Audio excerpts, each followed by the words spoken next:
देश में लगातार बढ़ रहे विरोध की आग जनपद फतेहपुर में भी देखने को मिली, जहां प्रधानमंत्री नरेंद्र मोदी के जन्म दिवस को कांग्रेस कमेटी ने बांह पर काली पट्टी बांधकर बेरोजगारी दिवस के रूप में मनाया। जहां कांग्रेस कमेटी के अधिकारियों ने सरकार की जनता विरोधी नीतियों की आलोचना करते हुए विरोध किया। वहीं इस मौके पर जिला कांग्रेस कमेटी के अधिकारियों समेत हजारों की तादाद में बेरोजगार युवा हाथों में कटोरा लेकर रोजगार की भीख मांगते नजर आए। सरकार भले ही बड़े बड़े वादे कर रही हो, पर बेरोजगारी का आलम यह है कि आज युवा दर बदर भटकने को मजबूर है। वहीं इस मौके पर कांग्रेस महिला मोर्चा अध्यक्ष हेमलता पटेल ने बताया कि जिस तरह से सरकार की नीतियां आम जनता को नाकोचनी चबाने पर मजबूर कर रही है, तो वहीं आज बेटियां सुरक्षित नहीं है। ऐसे में सरकार को अपनी कुंभकर्ण की नींद से जागना होगा और समाज को आगे बढ़ाने के लिए काम करने होंगे। तो वहीं प्रधानमंत्री नरेंद्र मोदी पर तीखे व्यंग्य करते हुए हेमलता पटेल ने कहा कि देश कामकाज से चलता है, सिर्फ बातों से नहीं। वहीं कांग्रेस कार्यकर्ताओं ने भी सरकार की आलोचना करते हुए सरकार की वर्तमान कार्य प्रणाली पर बड़े सवाल खड़े किए। उन्होंने कहा कि सरकार जिस तरह के कार्य कर रही है, उससे कहीं न कहीं आम जनता अपने आप को ठगा हुआ महसूस कर रही है। भले ही कागजों पर स्मार्ट सिटी बन गई हो,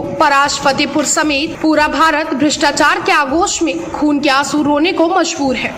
सौभाग्य है जो मैं आपके चैनल पे आ रही हूँ। आज जो बेरोजगार परेशान है, कितना बेरोजगारी बढ़ी हुई है, इतनी पहले कभी बेरोजगारी नहीं बढ़ी है। इतना युवा परेशान है कि उनको मजबूरी में सड़क से उतरना पड़ा है। और जितनी भी भर्तियां हैं, चाहे रेलवे की हो, चाहे अध्यापक की हो, चाहे तो SSC की हो, कोई भी भर्ती फाइनल नहीं हो रही है। अभिभावक लोग इतना परेशान है, जो पढ़ाते हैं बच्चों को, बच्चे मेहनत करते हैं और उनको अब कहा जाता है संविदा पे आप लोग काम करेंगे, 5 वर्ष संविदा में काम करेंगे, 60% उनको नंबर आएंगे, तब वो सरकारी किए जाएंगे। तो ये सब ये अपनी नीति, अपने कानून अपने पास रखे योगी सरकार। अगर योगी सरकार का हम लोग मूल्यांकन कराएंगे, वो अपने विधायकों का, अपने मंत्रियों का मूल्यांकन अगर कर दे और फिर उनको 60% नंबर दे दे, क्योंकि वो योगी जी है ना, वो शिक्षा नहीं कह पाते, शिक्षा कहते हैं। आप कभी भी समाचारों में देख लीजिए, शिक्षा उनसे कहते नहीं बनता। 100 बार अगर शिक्षा कह दे तो हम भी योगी जी को मान लेंगे कि ये बिल्कुल पास हो गए। जी आज मेरे भाई ने 50-60 लोगों को लेकर के कांग्रेस में ज्वाइन किया। ये भाजपा छोड़ के आ रहे हैं, ये भाजपा से संतुष्ट नहीं हुए, तब तो ये कांग्रेस की तरफ आ रहे हैं। हमारी कांग्रेस की सरकार नीचे स्तर से लेकर लड़ाई लड़ती है, मजदूरों की लड़ाई लड़ती है, गरीबों की लड़ाई लड़ती है, महिलाओं की लड़ाई लड़ती है, किसानों की लड़ाई लड़ती है, परेशान लोगों की लड़ाई लड़ती है। तो इन लोगों को अपने मन में ये आया कि नहीं, हम कांग्रेस में हमारा भला होगा। कांग्रेस पार्टी इन्होंने ज्वाइन किया, हमें बहुत अच्छा लगा। सरकार आई, पूरी तरह से जंगल राज कायम हो गया है। आए दिन बहन बेटियों पर बलात्कार हो रहा है। आपने देखा जो रक्षक हैं, महोबा की घटना देखा होगा, जो रक्षक है वही आज पुलिस रक्षक बन गई है। सरेआम रंगदारी वसूली चरम सीमा पर है। मोदी सरकार न तो सब मुद्दों पर योगी सरकार फेल हो गए। आज राष्ट्रीय बेरोजगार दिवस के उपलक्ष्य पर आज हमने बताया आपको 9.83% रोजगारी की दर बढ़ गई है, क्योंकि हिंदुस्तान के जो बेताज बादशाह जुमलेबाज प्रधानमंत्री का जन्मदिन है। हम लोग सभी युवा बेरोजगार, हम लोग बेरोजगारी के रूप में मना रहे हैं, क्योंकि ये सरकार केवल जुमलेबाजी सरकार हो गई है। चाहे जंगल राज पे हो, चाहे रोजगार देने के नाम पर हो, चाहे किसानों के ऊपर अत्याचार के मामले में हो, चाहे मजदूर विरोधी के नाम पर हो, इनकी पूरी मानसिकता हिंदुस्तान का आम आवाम जान गया है। अब ये आवाज़ युवाओं की आवाज़ है, क्योंकि युवाओं की रोजगार की बात है, युवाओं के भविष्य की बात है। आने वाली पीढ़ी, अगर जो युवा आवाज़ नहीं उठाएगा तो आने वाली नस्ल पीढ़ी पूछेगी उस समय आप कहाँ चले गए थे, जब तानाशाह हिटलर जैसे लोग आपके ऊपर शासन कर रहे थे। तो हम आगाह करना चाहते हैं मोदी जी से, क्योंकि कहा जाता है युवा तू बड़ा महान है, तू बड़ा महान है, मन की संतान तू है, तेरी मुट्ठियों में बंद तूफान है, तू बड़ा महान है। तू तो चाहे नदियों की धारा को मोड़ दे, तू तो चाहे पर्वत दिगार को तोड़ दे, तू तो चाहे देश को भ्रष्ट बना दे, तू तो चाहे देश को भ्रष्टाचार से बचा दे।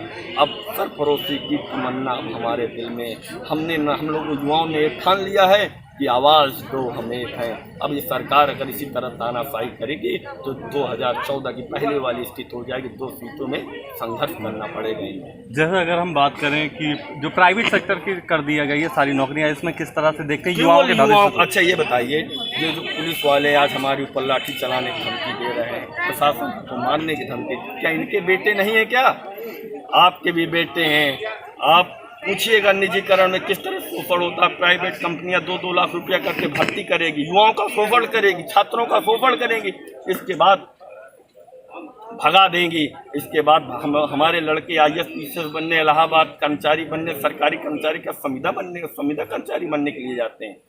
कष्ट है इस बात का कि आज SP साहब आपको भी 50 साल के पहले रिटायर कर दिया जाएगा, फिर आप हम लोगों के पास आएंगे, कहेंगे कि अब हमारी आवाज़ आप लोग उठाइए। महोदय, आप नौकरी के साथ साथ आज करोड़ों लोगों को रोजगार की बात है, आम आवाम की बात है, नौजवानों के पेट की बात है, रोजी रोटी की बात है, शिक्षा की बात है। तमाम सारे लोग MBBS BMS आज करोड़ों रुपए खर्चा करने के बाद 10,000 5,000 की नौकरी करना चाहिए। आप बताइए, आप हमसे उम्र में बड़े हैं, सोच में बड़े होंगे, लेकिन जो बेरोजगारी की दर है मोदी जी, आपके उम्र की तरीके बढ़ती चली जा रही, जैसे आपकी उम्र बढ़ती चली जा रही है उसी तरह बेरोजगारी की दर बढ़ती चली जा रही है। मोदी जी अब होश में आइए, युवा हिंदुस्तान का जाग गया है, ईंट से ईंट बजाने की संकल्प ले बैठा है। TV1 इंडिया न्यूज के लिए पंकज पटेल के साथ संदीप की रिपोर्ट, फतेहपुर।